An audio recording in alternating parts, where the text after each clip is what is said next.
Shema Koleinu,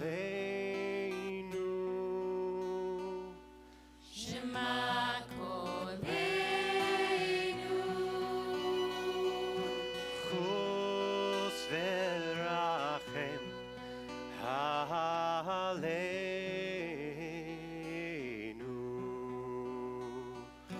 Chus v'rachem Aleinu,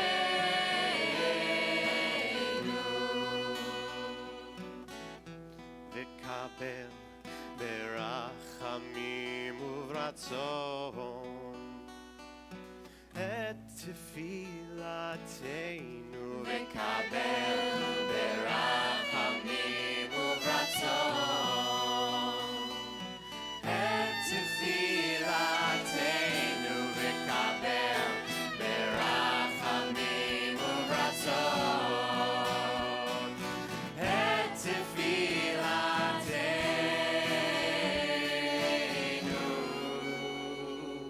Shema Koleinu, Shema Koleinu, Shema Koleinu, Shema Koleinu,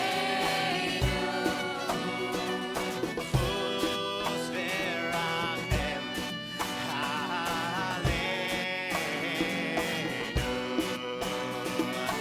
Chus v'rachem Aleinu,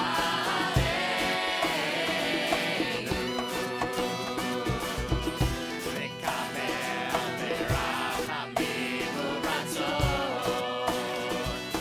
et tefilateinu, v'kabel berachamim uvratzon et tefilateinu, v'kabel berachamim uvratzon et tefilateinu.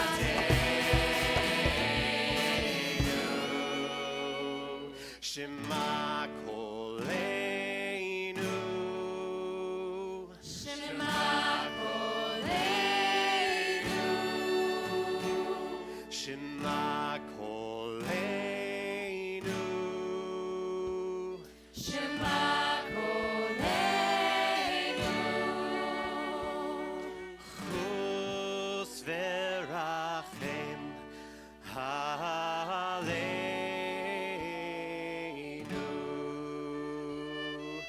Chus v'rachem Aleinu,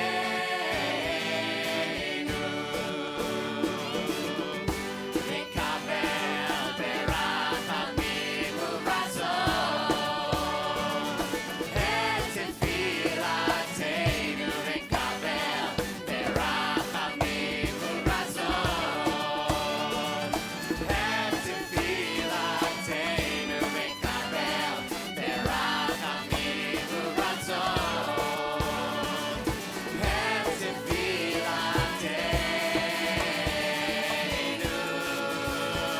Shema Koleinu, Shema Koleinu, Shema Koleinu, Shema Koleinu,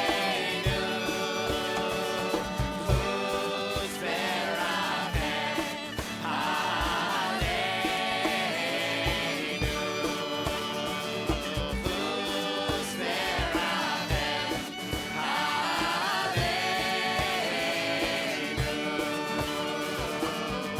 v'kabel berachamim uvratzon et tefilateinu, v'kabel berachamim uvratzon et tefilateinu, v'kabel berachamim uvratzon et tefilateinu.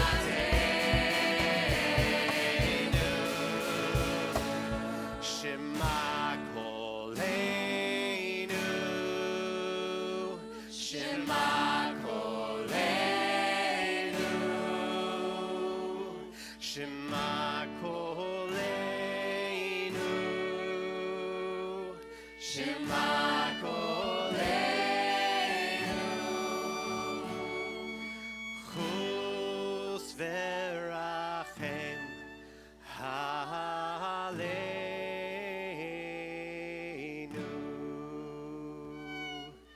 Chus Verachem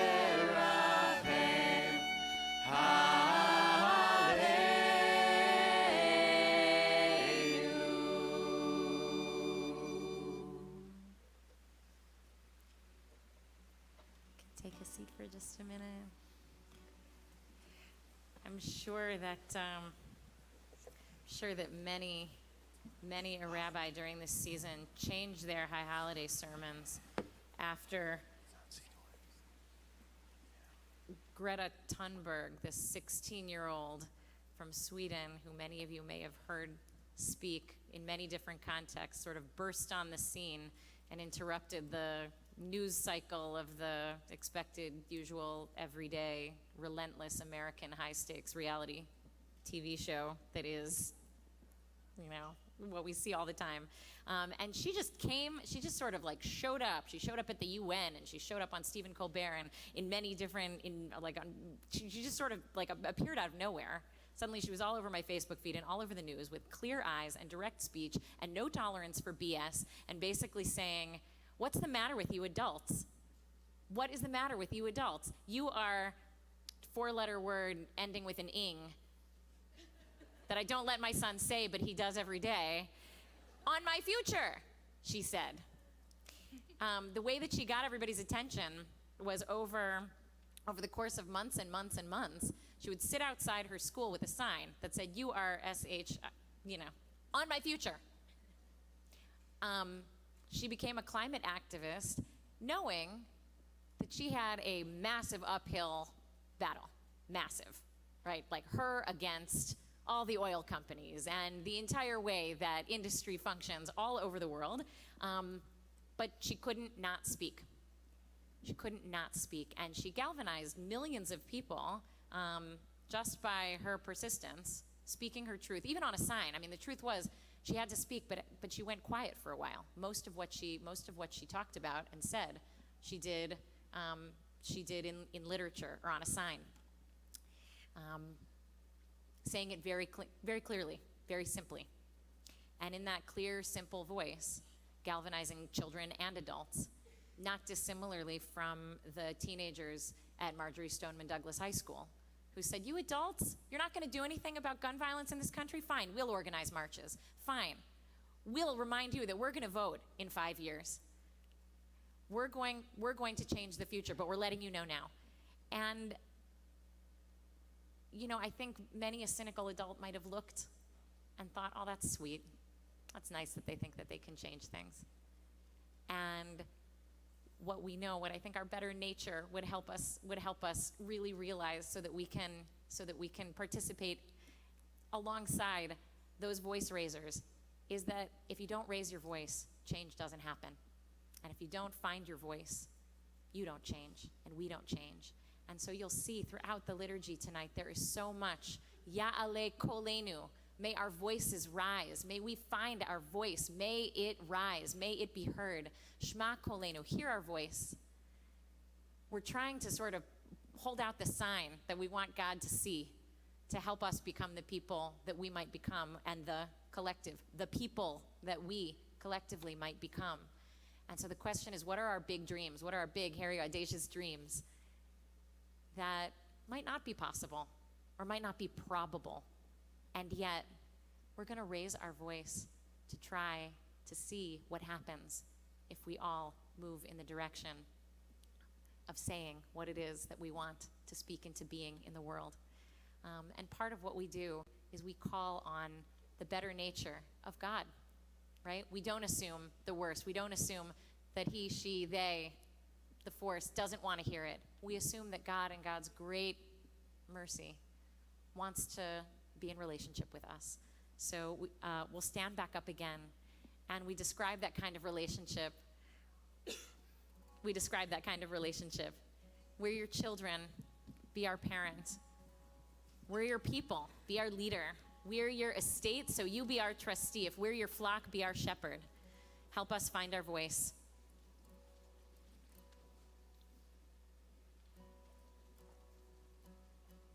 Ki anu amecha ve'ata Eloheinu, anu vanecha ve'ata Avinu, anu avadecha ve'ata Adonenu, anu kahaltecha ve'ata chelkeinu, anu nachatecha ve'ata goralenu, anu tzonecha ve'ata ro'enu, anu charmecha ve'ata notreinu, anu be'ulatecha ve'ata yotzreinu, anu rayatecha ve'ata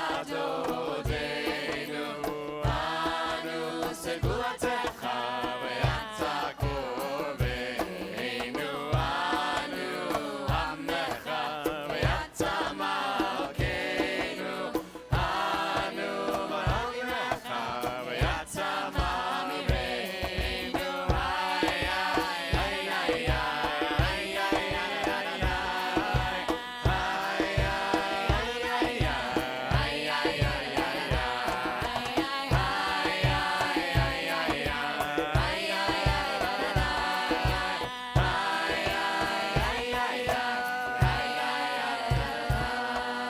אנו עזי פנים, אתה רחום וחנון, אנו קשי עורף, אתה ערך אפיים, אנו מלא עוון ואתה מלא רחמים, אנו ימינו כצל עובר, ואתה הוא שנותינו לא יתמו. We're about to recite the Vidui, the list of confessions that we say 10 times throughout Yom Kippur. 5 that we say privately, and 5 that we recite together. And because we repeat these words so many times throughout the day, it's pretty tempting just to start running down the list, like, oh, this is muscle memory. I know how to do this. I know how to do this. And I think for most of us who aren't native Hebrew speakers, just singing these words in a very upbeat, pretty joyful tune, makes it pretty easy to evade what the words are actually saying. But they say, we have sinned, we have betrayed, we've stolen. And every year when I read through these, I can kind of watch my mind go, nope, didn't do that one. Can't think of anyone I betrayed this year. Didn't steal anything. Must be talking about somebody else. And I think there are times when we can be our own worst critics, but other times we are like the best lawyers in our own defense. And we come up with all these justifications and all these rationales why we should be let off the hook. But this is really a chance to start to look a little closer and maybe just pick 1 or 2 of these verbs to focus on each time we go through the Ashamnu together, each time we're singing. And maybe as we're reading down through this list, start with the assumption that we are guilty of these things. Maybe even if only in small ways. So you could ask yourself, how might I have betrayed someone this past year? Maybe I shared a secret that wasn't mine to share. And even if I wasn't guilty of the most egregious kind of betrayal, maybe there are little ways here and there that I've abused someone else's trust. And throughout this entire prayer, throughout this entire Ashamnu, we'll tap our hearts really gently with each word. This is not to punish ourselves or to self-flagellate. This is just about waking our hearts up, just gently knocking on the door of our heart, trying to get clearer and clearer over the course of the next 24 hours about who we are and about who we want to be. We're on page 62.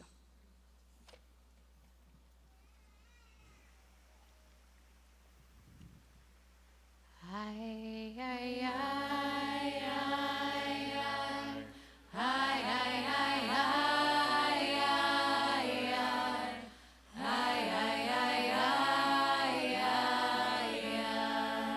We'll sing together. Ashamnu.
Nihatznu, Maradnu, Nihatznu, Sararnu, Avinu, Vashanu, Tzararnu, Kishinu Horeb, ay, ay, ay,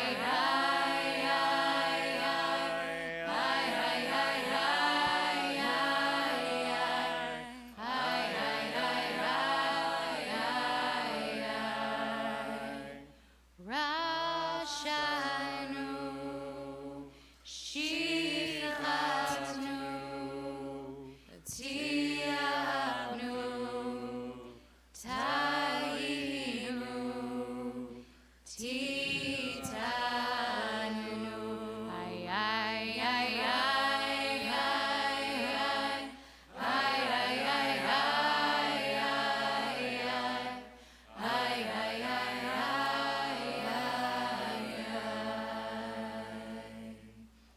Sarnu b'mitzvotecha mishpatecha tovim v'lo shaveh lanu v'ata tzadika kol habaleinu ki emet asita v'nachnu yirshanu.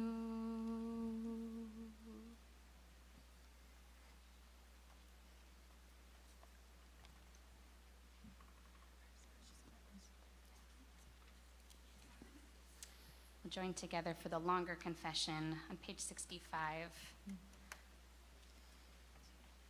Throughout each of the services on Yom Kippur, we'll just spend time really focusing on a paragraph of these, and we'll go back and forth, alternating together in the Hebrew and the English. Al chet shechatanu lefanecha be'ones u'beratzon, al chet shechatanu lefanecha be'imut halev. For the sin that we have sinned before you under compulsion and willingly. For the sin we have sinned before you by lacking compassion. Al chet shechatanu lefanecha b'bli dat.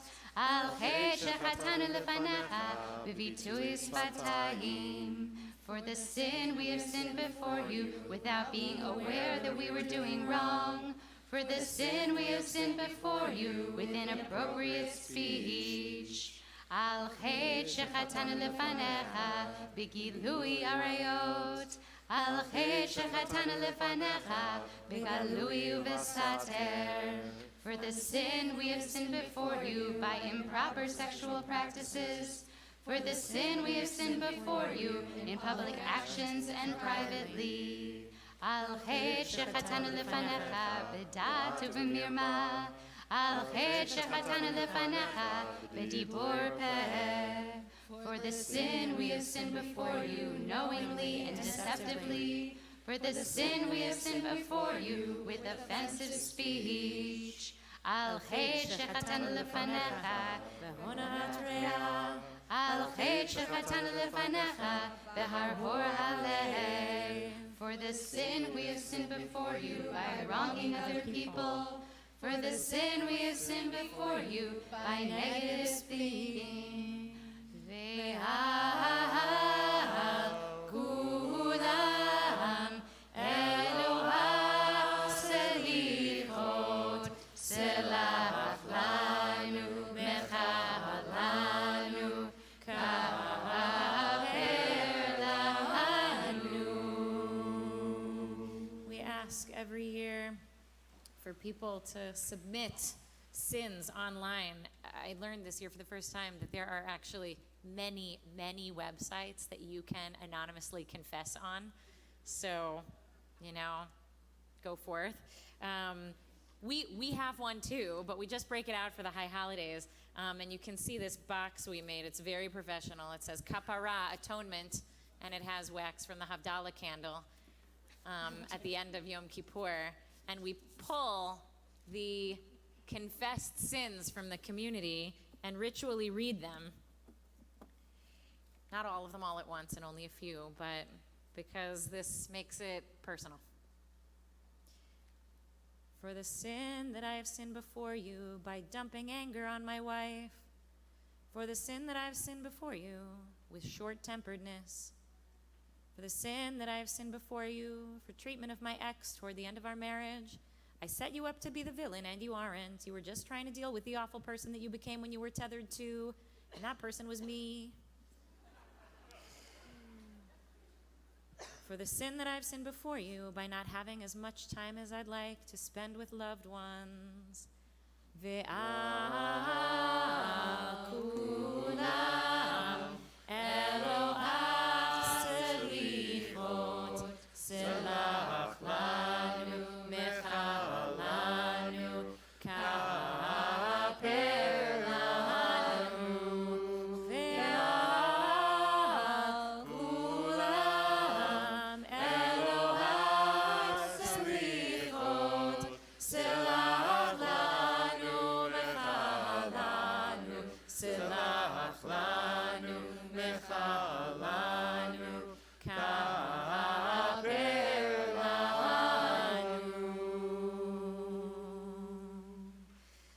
David Avdecha Amar lefanecha, your servant David said before you, I don't fully understand why I do what I do. Please cleanse me of all my hidden faults. Cleanse us, Adonai. Purify us. Pour purifying waters over us so that we may again recover our clarity. As it is written by your prophet, Ma'im Tohorim V'tartem. I will pour purifying waters over you, and you will be cleansed. I will cleanse you of all your impurities and your transgressions.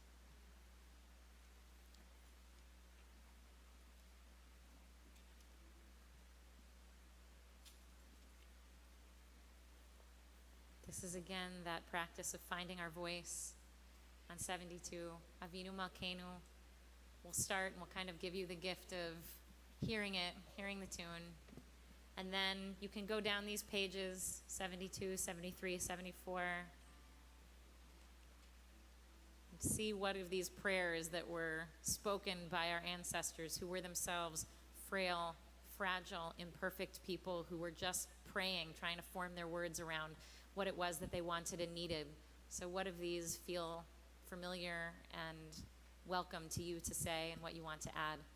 Avinu Malkeinu.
blemish, plague, and sword, and famine, and captivity, and destruction, and persecution from the people of your covenant and all your children. Avinu Malkeinu, wipe the slate clean for us.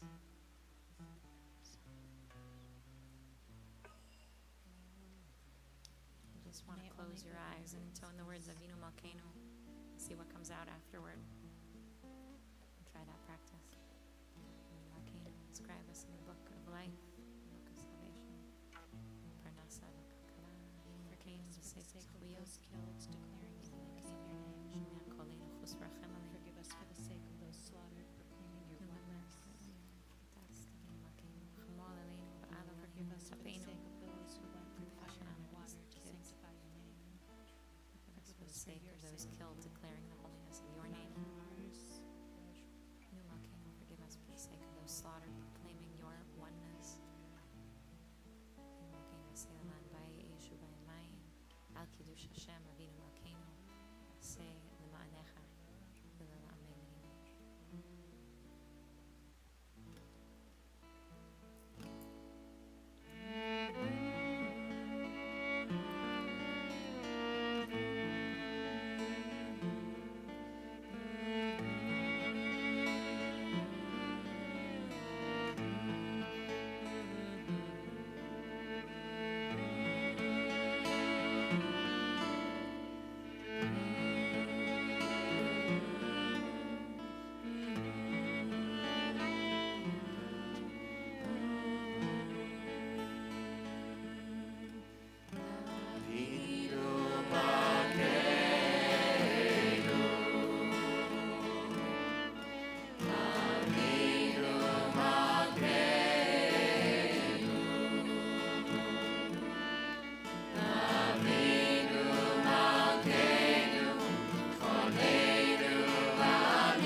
Yikadav Shmei Rabbah Yom Tivach Yirtei Ve'amlich Malchutei V'chayechon Yom Echol U'chayetecho Beit Yisrael Agala u'Bizman Karim Ve'immeru Amen Yehi Shmei Rabbah Ve'vorach Ve'alam Olam Ve'yam Hayah Yitbarach Yitbarach Yishtabach V'yitbar Ve'yitbarach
seat.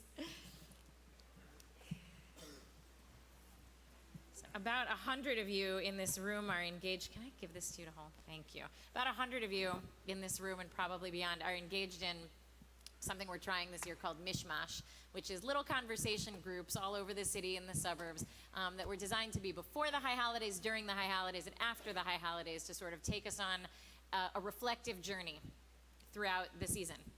And so the way we designed the experience was to give people thought questions that come from the list of sins that we read and will read over the course of the day that all have to do with the ways that we use and misuse our power. Ways that we use and misuse our power. And we have very specific powers. We all have superpowers. And many of them are enumerated in this book, specifically on Yom Kippur, the ways that we misuse those superpowers, the powers of speech and of our bodies and of faith, how we use and misuse faith, how we use and misuse thoughts, you know, the stuff that's rattling around inside of us. It doesn't even make it outside. That's just festering in there, making us grumpy and irritable. And the way, of course, that we use and misuse money. And so much of the high holiday season is concerned with the way that we use our power. So we talk on the positive side, and we'll see this tomorrow, about 3 basic powers that we can harness to change our lives and to change the world: tefillah, tzedakah, and teshuvah. Prayer, tefillah, teshuvah, repentance, and tzedakah, charity, justice, righteousness, doing something, responsibility. The first 2, tefillah and teshuvah, are kind of about where we place our attention and our time, the precious commodities of our attention and our time. And the last one, tzedakah, is what we do with our precious commodity of money. And Jews on the high holidays love talking about the first 2 things, tefillah and teshuvah, and get really irked when rabbis point out that there's this pesky third one, that if you're in shul on the high holidays, it's our job to remind you that your money is actually as spiritual a tool as prayer, if not more so. So it would actually be spiritually irresponsible of us to not talk about how we keep this place going and how we all exert our agency over the world through this power of how we use our money and where we put it. And if you don't think how or where you spend your money is an expression of your values, and that it is therefore not as important as any of the Yom Kippur liturgy we're going to be singing today, you're not paying attention to how change in this world gets made. There are people putting their money where their values are, and it might not be where yours is. And so it's a great time to think about where it is that you want to see your voice heard. So Mishkan's mission, our mission, hello, welcome to all of you who are here for the first time. Could you cheer so that we can know who's here for the first time? First-timers? Woo, okay, wow, that's great. Now everybody who's not a first-timer, cheer for those people. If it were a regular Friday night here, I'd have all of you go around and stand up and say your name and what neighborhood you came from, and then you might tell us like what you ate for lunch, and we would all listen. And then I'd talk to you in front of 200 people, and I sort of can't help myself. Our mission in gathering people for prayer, for learning, for social gatherings, is to lead people to lives of purpose and connection and inspiration. That's basically it. We lead people towards lives of purpose and connection and inspiration, and the tool that we use is Judaism. And it is so moving to hear those stories. One of the reasons why I sort of annoyingly engage with the people who stand up and tell us where they're from and what they ate for lunch or where they went to college. And, oh, I know somebody who went there. Do you know that person? Maybe you guys can get a ride back to Hyde Park after the service together. The reason why those moments are so compelling is because they're real stories of real people having a real experience in this place. And those are the stories that touch me. And those are the stories we like to share in this moment. And so I want to bring up Julie Fishbach and Anna Wolf, who yeah. Come on up. While they get set up here, they came to Chicago a few years ago as recent college grads to pursue theater and comedy in Chicago. And they have been incredibly successful in many productions, including the Mishkan Purim Spiel in 2015, the Mishkan Purim Spiel in 2016, the Mishkan Purim Spiel 2017 and 2018. And more importantly, they're beautiful human beings and phenomenal storytellers, and we're really lucky to get to hear from them tonight. And thank you for listening. Yeah. Woo, woo, woo, woo, woo, woo, woo. Thank you. Go over here.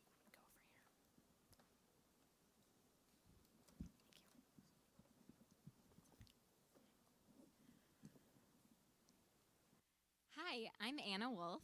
I'm Julie Fishbach,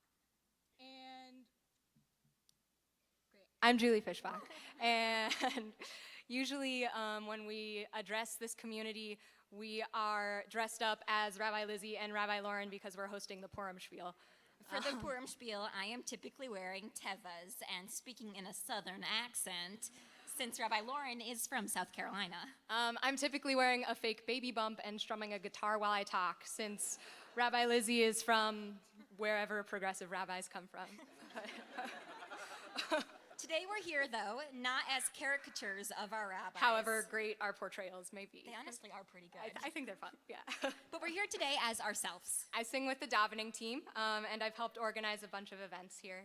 And I work full-time at Mishkan, coordinating family programming and teaching at the Mensch Academy. Yeah.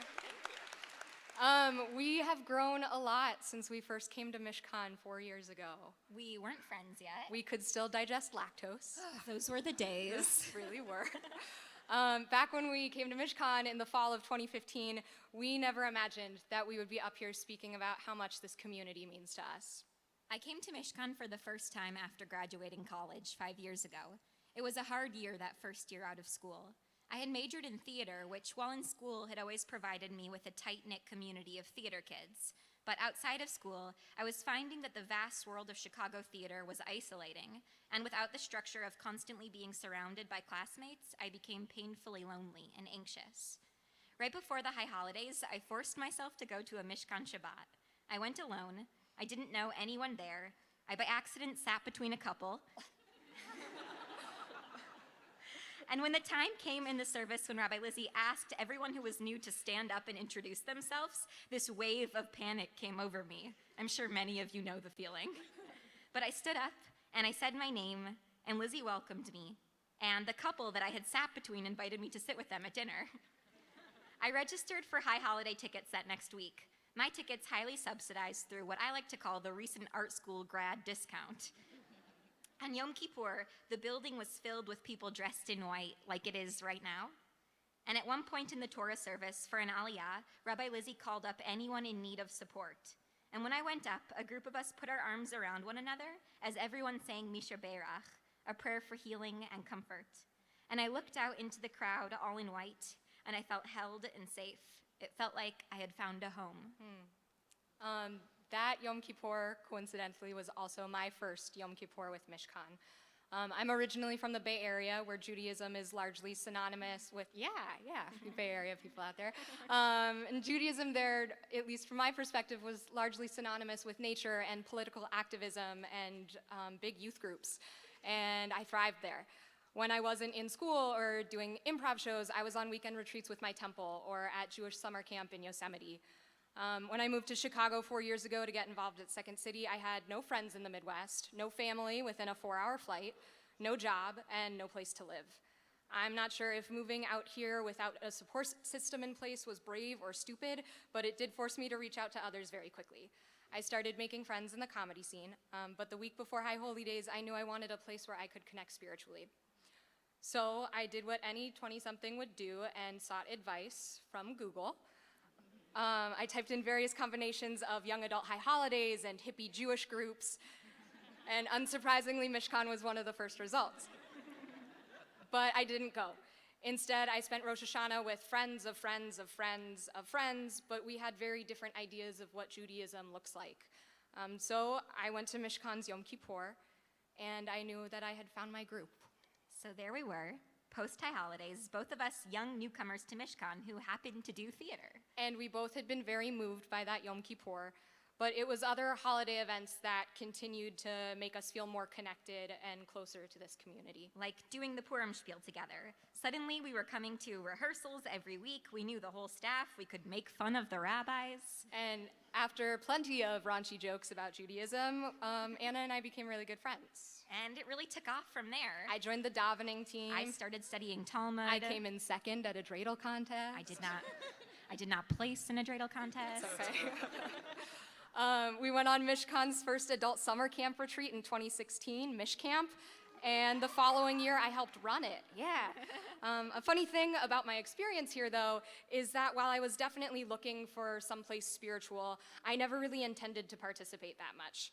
My schedule is very packed, and sometimes I'm spread too thin, so I try to make time for self-care when possible. I teach middle school, and between the 12-year-olds I work with and the comedians I perform with, my life has often become this revolving door of fart jokes and deep-seated insecurities. I'm sure everyone has been there at some point. But given how busy I am, I really came to Mishkan hoping for a fun community where I could celebrate major holidays, and that is it. But Mishkan, I feel, is kind of like the priestly benediction. It blesses you, and then it keeps you. And Mishkan really kept me. Okay, that's fine. But the point is that when I signed up for the Purim Spiel on a whim in 2016, I never guessed that my kind of scandalous song about Talmud study would lead to me sitting in on davening team rehearsals. And I never guessed that getting coffee with a Mishkan staff member would lead to planning Shabbat events. And I never guessed that getting to know Rabbi Lizzie and, in her words, her Rebbitzman Henry would lead to me babysitting their children. I'm very, very busy, but Mishkan has become my favorite way to reset. When I am here, I feel grounded and I feel very lucky.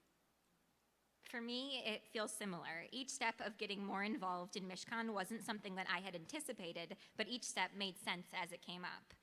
I had been working a job that I was super unhappy with when that couple who I had sat between at my first Shabbat connected me to my first job at Mishkan. I was working with our, at the time, small community of families. Soon after, I was hired as an educator for the first year of the Mensch Academy, Mishkan's progressive religious school. Mishkan became the place where I felt most able to express my identity. At a Hanukkah story slam a few years back, I shared in a story that I was queer. People cheered, people hugged me, and an older lesbian couple invited me over for Shabbat dinner.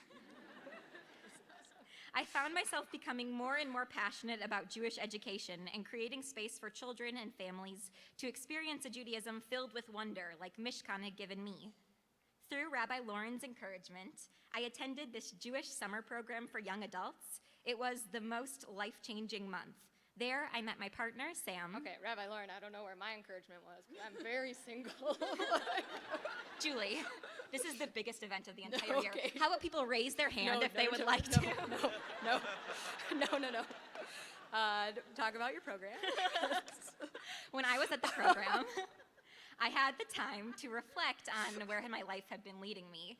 I thought about my work at Mishkan and my connection to Rabbi Lauren and Rabbi Lizzie, and it all accumulated in this big and emotional realization that I want to be a rabbi, and I'm planning to go to rabbinical school next year.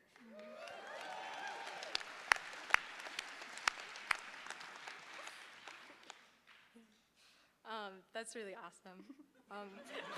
It is. When I think of the moments that we've just talked about, but also this moment right now, I can't help but think about all the people who made sure that these moments could happen. I think about the person whose donation sponsored my first Yom Kippur ticket when I was just out of school and so badly needing to feel connection. For me, I think of whoever it was that helped sponsor a Hanukkah party at Emporium 4 years ago, the one with the dreidel competition. Because Yom Kippur, a few months before, had been very meaningful, but my first Hanukkah so far from home, my first time being anywhere below 20 degrees, I went to Mishkan's event in Wicker Park hoping to find a new friend, and I did. It's Anna, so Hi. hello. And there are so many other opportunities that we've had here that just wouldn't have been possible without the support of people in this community. Like Mishcamp, which gave me a much-needed break from a hectic city life. Shabbat dinners, which are a consistent time to share a meal with friends. Pizza when Shabbat dinners run out. Professional development that led me to understanding who I want to be. Pastoral care when I really needed support. The people whose donations funded those events and programs are probably in this room right now. So thank you, truly. Because of those opportunities, Anna is teaching your children. Julie is leading you in prayer. I'm proud of you, dude. I'm proud of you too, dude. Okay, all right. Rabbi Lizzie, this speech is getting more sappy than a maple tree on the 4th of July. Good, Rabbi Lauren. So now would be a perfect time to turn to someone you've never met and share a deep personal secret from your childhood.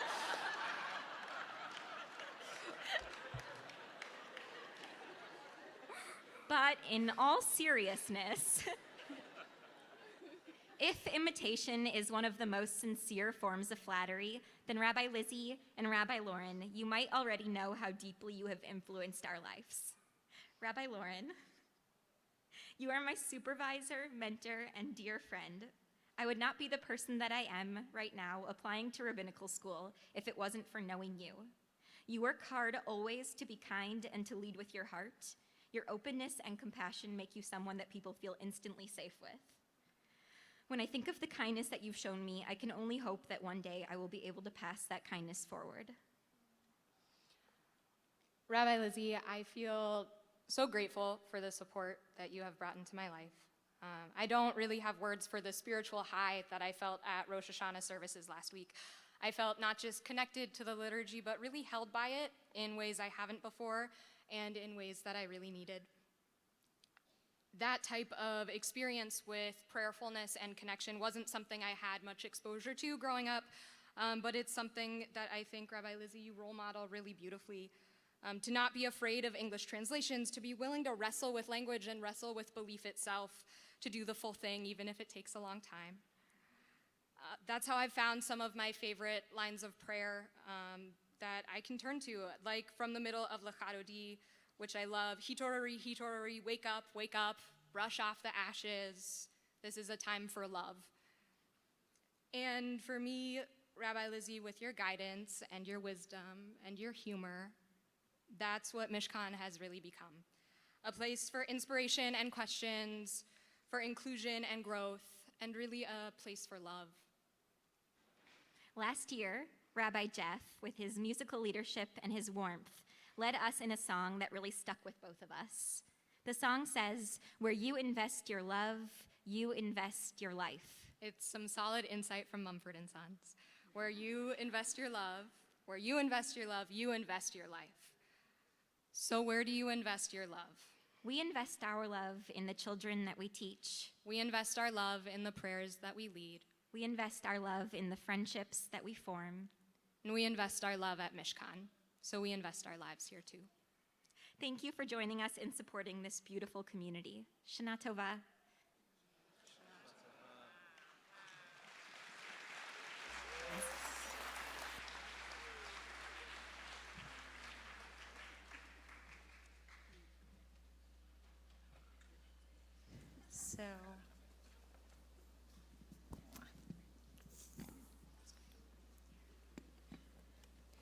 So you might have noticed, first of all, there's always this awkward thing. Clap, don't clap. We're in shul, except they just did something beautiful. Can we give them a little more love?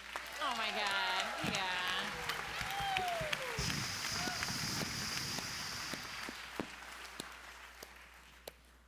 So you got in as you walked in tonight, you got a spiritual pledge card. It looks like this. Take it out. Should be in your book somewhere, stuffed in there. I'll give you a minute. Go ahead, find it. And at the same time, you'll notice that inside,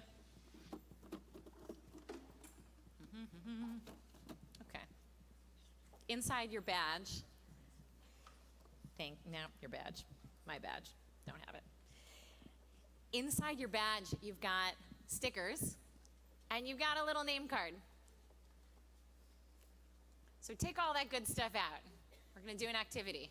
It's called Plan Your Spiritual Life for 5780. And so what we invite you to do, this page is organized with 3 sections: tefillah, tshuva, and tzedakah. And we're giving you a sense of what's coming up this year in the community, in terms of prayer and learning, in terms of community and wellness and justice work. And then over here, in terms of the ways that you can support the community.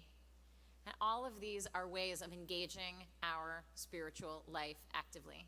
So I want to ask you to take a few minutes to really think about this. Think about your year, not just tonight and the spirituality of one day, but what are your aspirations for the year to come? And how can we help you get there? And how can we get there together?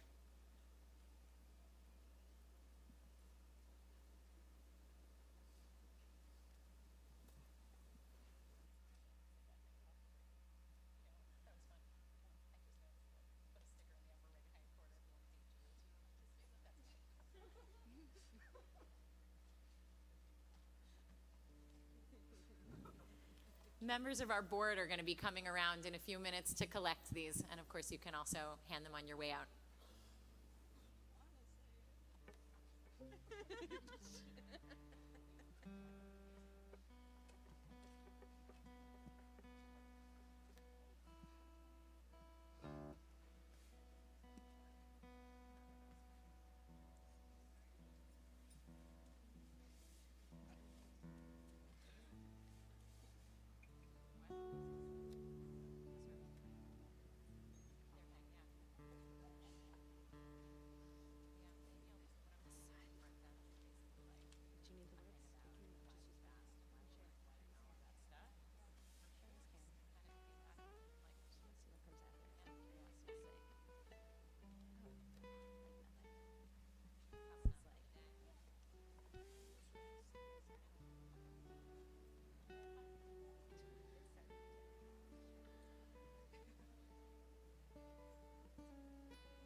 You're welcome to fold them and hand them for privacy, whatever you want. Also, you can put a sticker on the top right-hand corner if you want to ask Julie out on a date. It's just-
you can, of course, hand them on your way out as well.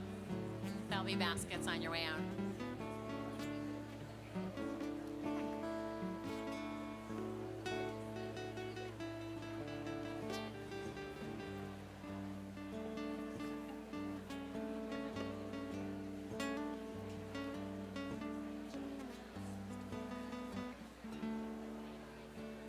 What do you think? Should we do it?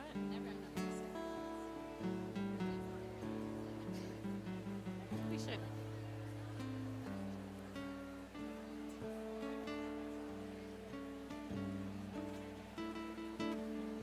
Do you think? I don't know.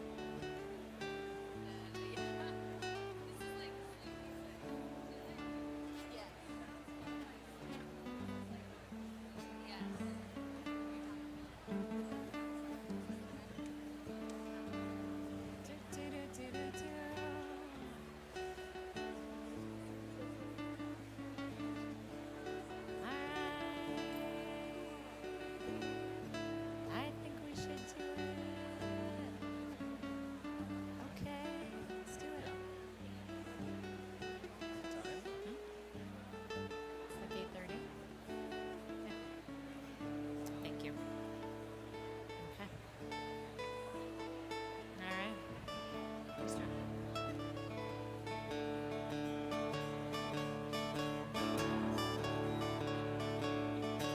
Yeah, yeah.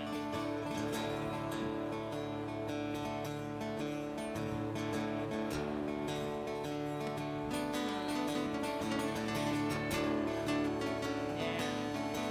Love what you're doing. Love it. It's just, yeah, getting people with this.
How fickle my heart, how woozy my eyes. I struggle to find any truth among lies. And now my heart stumbles on things I don't know. My weakness I feel I can finally show.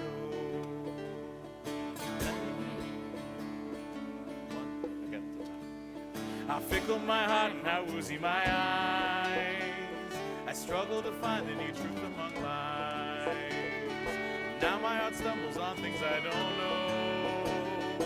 My weakness I feel I can finally show. The reason will conquer them all. But lend me your heart and I won't let you fall. Lend me your eyes and I'll change what you see. But your soul you must keep totally free.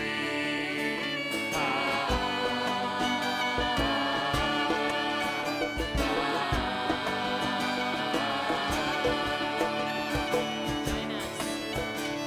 How fickle my heart, how woozy my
glad we all stood just then because the energy was really, really good.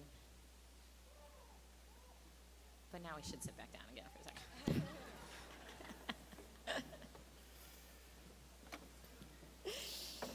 Oh, man.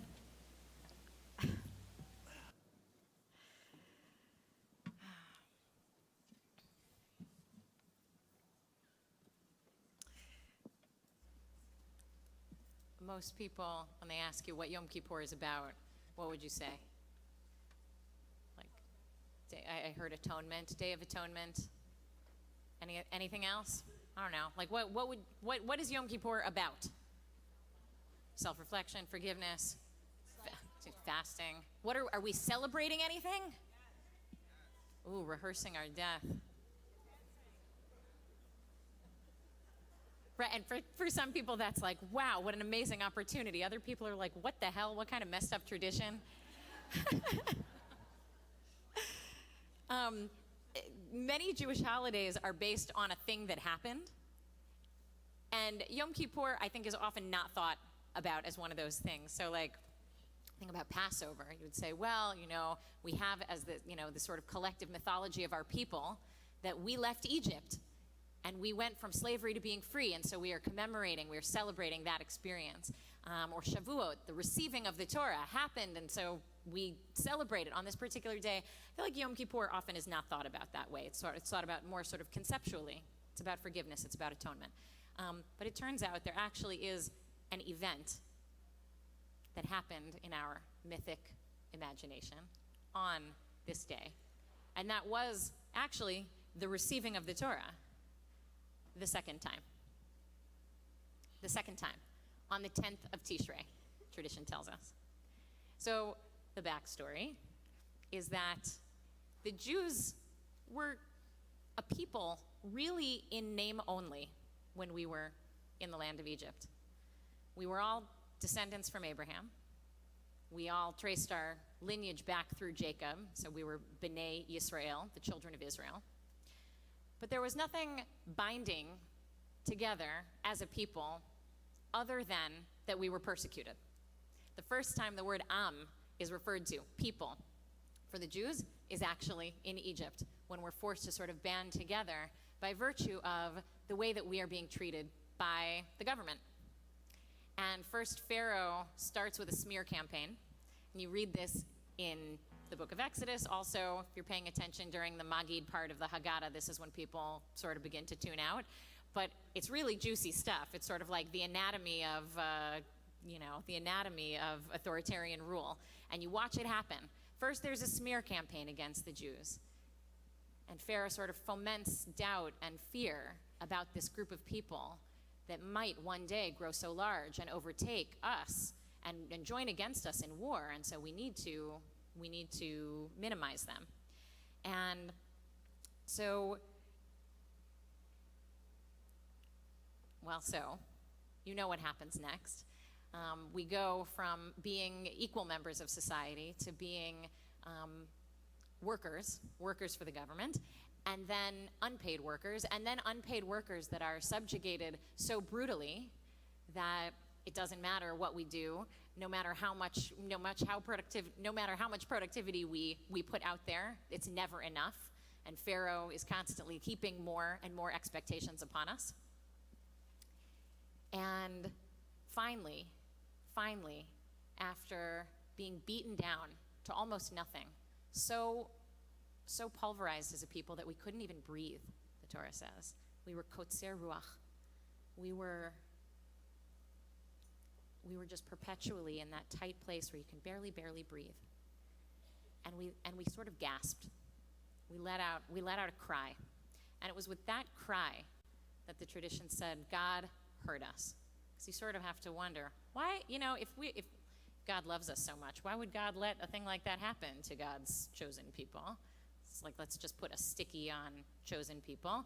Talk about it another time. But like, if we're gonna be, if the Torah is gonna trace the tradition of these people, why let 200 years go by with such suffering? And the answer was we needed to cry out. We needed to find it within ourselves in the space of that tightness to actually cry out. And that was the beginning of our freedom. That was the beginning of our liberation. And so we walk, we go through the Red Sea, it parts for us. We begin to feel freer and freer. We get into the desert, we walk with God for the first time. It's amazing. It's sort of like a romance. And then Sinai happens when we're all standing there and we get the Torah and it's revelation and it's incredible. And it's more than we ever could have dreamed of. We were slaves and now all of a sudden we're being invested with the responsibility to create a visionary society. We were oppressed. Now be a people who never lets oppression happen in your presence. We were vulnerable, the most vulnerable. Be a people who protects the vulnerable. Be a people who goes out there to take that mighty hand and outstretched arm, not to win wars, but to take care of the most vulnerable in society. And we say, we like it. We say, this is a good plan. Na'aseh v'nishma. Let's do it. We get 10 commandments. The first of which, this is important, I am God, God says.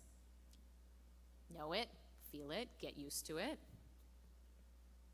The second one, don't worship false idols. Money, power, gold, silver.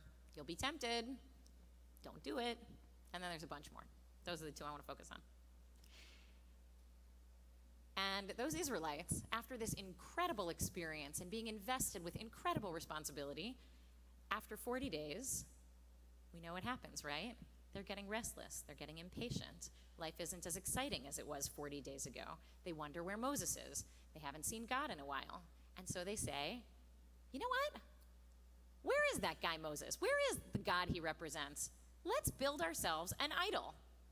Let's take our gold, melt it down, and they create an idol, in fact, and they dance around it, and they say, this is your God, O Israel, who brought you out of Egypt, this golden calf, this replica of gods that they saw and worshipped in Egypt. And they feel better for a split second, because up on Sinai, Moses and God are having a conversation wherein God says, you know what? I think I'd actually just like to destroy this people. Like after all that we went through, after that whole conversation, the whole Torah, the 10 Commandments, I want out of this relationship. I want to destroy this relationship. I want to destroy that people. They have so deeply injured me, right? You know, God in the Torah is often thought of as like vengeful, but really, I mean, if you just peel back that anger a little bit, you can just imagine how much hurt and pain is underneath. You know, that people, we are just so consistently disappointing.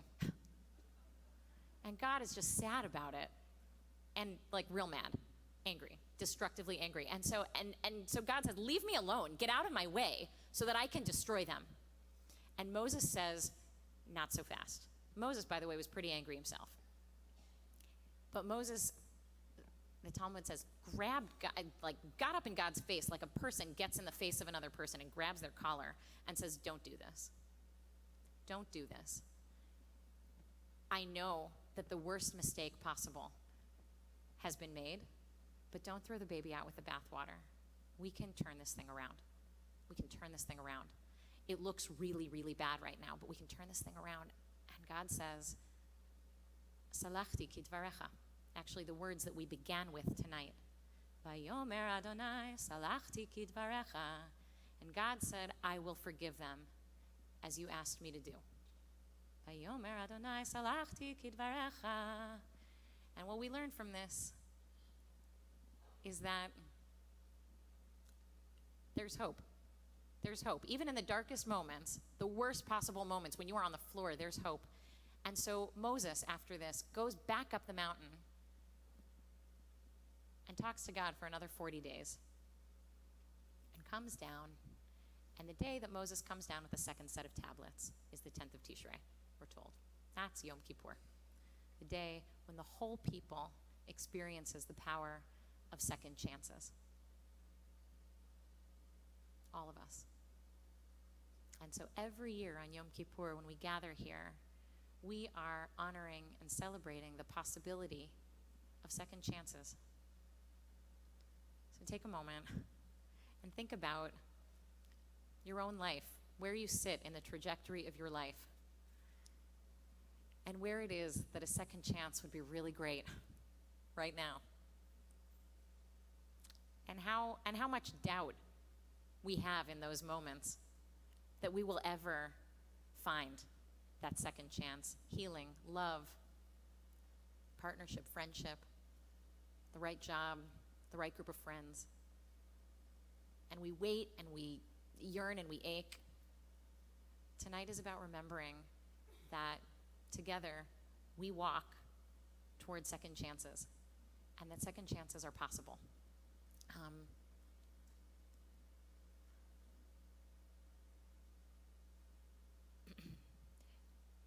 So Yom Kippur becomes kind of like a reset button. That's one of the reasons why it's such a joyful day, as we talked about, is because tshuva, the possibility of returning and having a second chance, is actually, it's the greatest gift that any of us could possibly imagine having. Could you imagine being stuck being the exact same person your entire life and being defined by your worst mistake, and going forward having that be an irreparable, unerasable smear on your life? Unfortunately, the internet has made it such that we have to live this way, and it's terrifying. Judaism wants to act as a kind of counterpoint to that way of being, the way of being that says you can never turn around a mistake that you've made in your past. So Yom Kippur becomes this joyful day throughout Jewish history. We're told that in ancient Israel, the young women would put on white and go out into the fields and look for love on Yom Kippur. And being an egalitarian community, that was like for everybody who's looking for love. So we're all wearing white tonight. The idea is that we're together bringing forth the best in ourselves and actually looking to connect with the best in other people. The women would borrow white dresses from one another, put on white dresses, borrowed white dresses. And why borrowed? So that you wouldn't judge other people according to how much you think their outfit cost, right? Sort of like the opposite of showing up at shul and wearing your fanciest thing. On Yom Kippur, it's actually the exact opposite. Why white? Because it's not flattering on any of us. But also because we all are beautiful. And by stripping down and simplifying, we create a kind of playing field in which all of us are looking to see what is beautiful in the other, and hoping that other people are looking at us, waiting for and looking for the best in us, which is frankly how we should be walking around all the time. But it's like on Yom Kippur, we can muster that emotional will. So that's what we're doing. This is the context for the next 23 hours at this point. We're stripping down. Rabbi Shai Held says, in an age like ours, when self-promotion is the rule of the land, when even people have brands, to take off our masks and just be real is an act of resistance and counterculture. So often, people who consider themselves religious get swept up in pretensions and affectations. Yom Kippur reminds us of the foolishness and destructiveness of all that. Genuineness is a virtue, and a tragically undervalued one at that. Genuineness is a virtue, and a tragically undervalued one at that. So today, we strip down. No fancy clothes. The leather thing is about, did you make the connection between the cow and the leather? Right? It like holds up in front of God. And also the gold, it like reminds God of that mistake. So we're like, the tradition says, so don't wear leather, don't wear gold, have God focus on the positives. We take out the things that distract us and that sort of give us the out of paying attention to what's really going on. We take out food, we take out drink, lotions, perfumes, fancy clothes, sex and intimacy. And I know that intermittent fasting has become a kind of trendy thing for some people. I can't say I've tried it other than on minor holidays. I want to suggest that we do not treat the fast as a kind of cool, trendy spirit or physical detox, though it is cool and trendy in the way that ancient things come back and are like retro cool and trendy. But I want to suggest that this is a kind of spiritual reattunement. And it has the potential to be a kind of spiritual reattunement. And so this also goes for anybody who can't fast for any reason. There's no shame in that, because the idea on Yom Kippur is that we feel a little bit uncomfortable. That's the idea. Ve'nitem et nafshotechem, and you will afflict your souls. And so the way that's understood is with taking these things out. And so we're going to start feeling uncomfortable. And you're going to feel the feeling of what it feels like to be hungry. And the idea isn't in that moment, like we do, every other day of the year, to just paper over that discomfort and go a different direction, but actually to feel it and to connect with the human condition of hunger, which you may not feel on a regular basis, but billions of people around the world do, and in our city, and maybe in this room. You can touch that realness with your own body and sit with it and feel it and know that you're not going to die. Your brain starts to tell you, I'm going to die, I need to eat. Now, if you, again, have a medical condition and need to eat, you should eat. But if you're fasting, just pay attention to that little voice inside that starts to justify how you're going to start breaking the rules, and notice it. And then think about how maybe that would be a good time to, this isn't the most traditional thing, but send a donation to the Greater Chicago Food Depository or to Mazon. Feed somebody else. The sociologist Brene Brown talks about how when we are vulnerable and anxious, we eat, we go online, we check our phones, we flirt, we shop. We do things to assuage the discomfort instead of being with it and learning from it and growing through it. So what I want to suggest about this little urban retreat that we're on is that a big part of it is being with discomfort, letting it be a teacher for us. So this is what we're invited into for the next 23 hours. And it creates a kind of reset, I'm hoping, that will enable the way toward whatever that second chance might look like.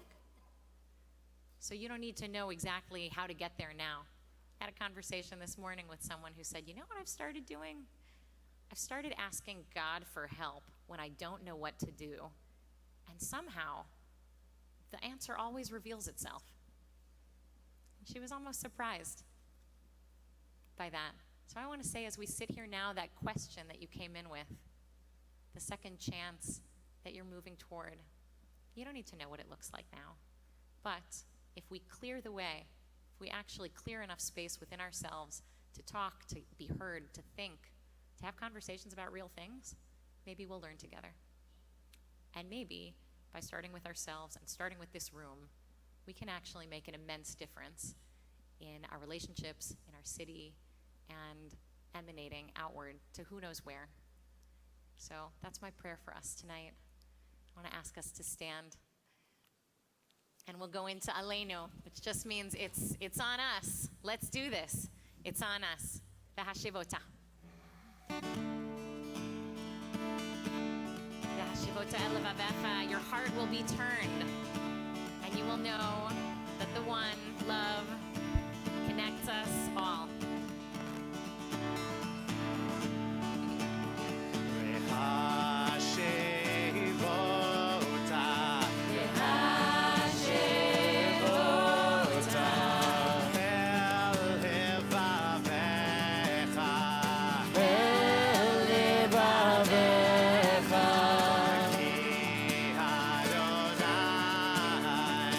Ki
invite you to stay standing if you are saying Mourner's Kaddish.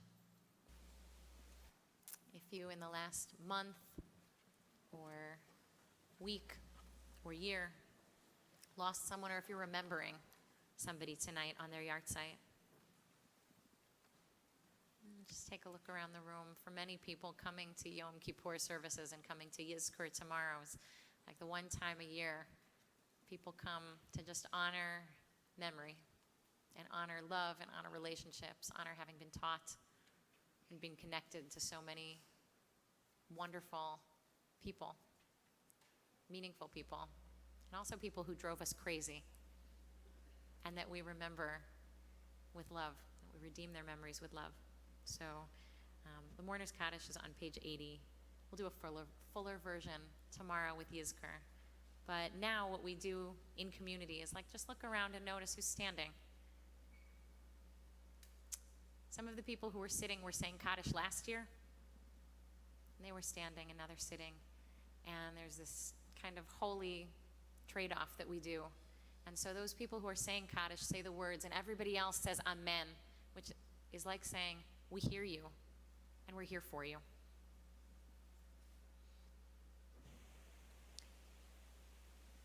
Yitkadal v'yitkadash shmei Rabbah, Amen.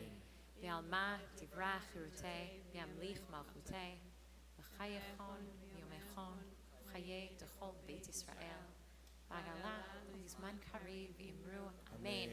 Yehi shmei Rabbah mevorach leolam u'lalmei almaya. Barach v'yishtabach v'yitpa'ar v'yitramam v'yinaseh v'yitadar v'yitaleh v'yithalal shmei tekudsha. Le'ela min kol birchata v'shirata tushbachata v'nechemata tamiran be'alma v'imru. Amen. Yehi shlama Rabba min shemaya v'chayim aleinu ve'al kol Yisrael v'imru. Oseh shalom b'mramav hu yaseh shalom aleinu ve'al kol Yisrael ve'al kol yoshvei tevel v'imru. Amen. Yehi zichronam livracha. May their memories be blessings.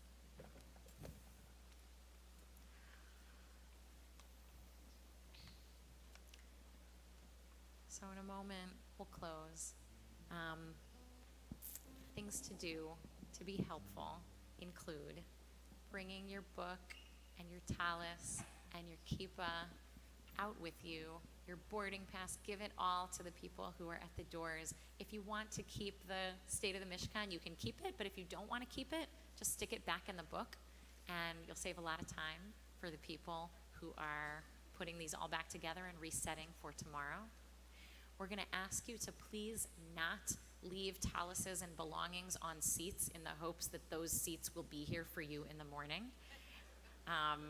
Seats are first come, first seated, especially down on this first floor. So if you want to get a good seat, better come early. We'll be here all day.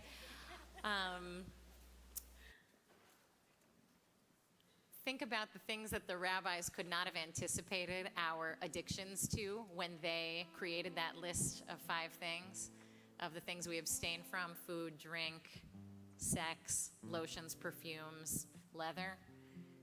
They couldn't have anticipated a lot of the things that for us are the great distractions of our lives. Think about how you want to mindfully interact with those things over the next 22 hours.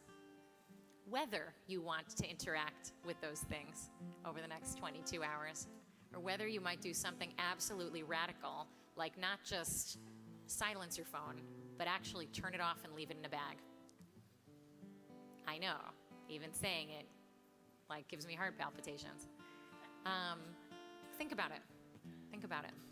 In any case, as we get up and walk out tonight, another one of our powers that we carry around all the time is the power of our words. And very often, what we do is we start analyzing, judging, critiquing, whatever experience we just had the minute it's over, maybe before it's over. I want to invite you to pay attention to your inner thoughts and your speech, especially as you're in the spaces you're leaving. So actually, to just get up quietly in a moment. We'll play the angel song, B'Shem Hashem. May the God of the angels watch over all of us tonight and take care of us. watch over our kids and our families and people we love and take care of them. And we'll just sing. And you can find your way out. And if you want to go on a words fast all night, there are many rabbis, the Hasidic tradition tells us, that the only words they said over the course of Yom Kippur was the prayers, and that was it. So they could really watch that inner monologue and the things they felt compelled to say, and to understand how we interact with language and with each other. At least do that here tonight as we're on our way out. Am I missing anything? Gemar Chatima Tova, may you all be inscribed and sealed for life this year.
Let's see.